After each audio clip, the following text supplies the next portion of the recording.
അപ്പോൾ നമുക്കിന്നേ ഒരു സിമ്പിളായിട്ട് ഒരു സാമ്പാർ ഉണ്ടാക്കാം. ഒരുപാട് കഷ്ണങ്ങളൊന്നുമില്ല. നമ്മൾ ചെറുള്ളി വെച്ചിട്ടാണ് സാമ്പാർ ഉണ്ടാക്കുന്നത്.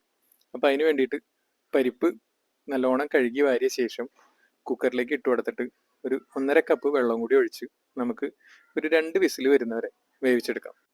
പരിപ്പ് നന്നായി വെന്തതിന് ശേഷം നമുക്ക് അതിനകത്തേക്ക് ചെറിയ ഉള്ളിയും 2 തക്കാളി അരിഞ്ഞതും ചേർത്ത് കൊടുത്ത് 1 കപ്പ് വെള്ളം കൂടി ഒഴിച്ച് ഒരു വിസിൽ വരുന്നവരെ നമുക്കൊന്ന് വേവിച്ചെടുക്കാം. അപ്പോൾ പരിപ്പിൻ്റെ വേവാണ് ശരിക്കും സാമ്പാറിൻ്റെ ടേസ്റ്റ് ഇട്ടാൽ. പരിപ്പ് നല്ലോണം വെന്തുടഞ്ഞു കഴിഞ്ഞ് കഴിഞ്ഞാൽ സാമ്പാർ അത്രയും ടേസ്റ്റ് ആയിരിക്കും. ഇനി നമുക്കൊരു മൺചട്ടി വെച്ചിട്ട് നമ്മൾ ഈ വേവിച്ചെടുത്ത ഐറ്റംസ് എല്ലാം ഈ മൺചട്ടിയിലേക്ക് ചേർത്ത് കൊടുത്തതിന് ശേഷം മിയാസിൻ്റെ സാമ്പാർ പൊടി ഒരു 2 ടീസ്പൂൺ നമുക്ക് ഇട്ട് കൊടുക്കാം. അപ്പോൾ മിയാസിൻ്റെ സാമ്പാർ പൊടി നല്ല ടേസ്റ്റുള്ള സാമ്പാർ പൊടിയാണ് കേട്ടോ.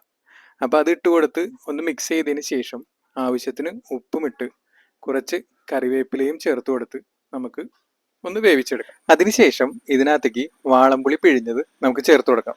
എന്നിട്ട് ഒന്നും കൂടി ഒന്ന് ഇളക്കി 2 മിനിറ്റ് തിളച്ചതിന് ശേഷം നമുക്കിത് വാങ്ങി വെക്കാം.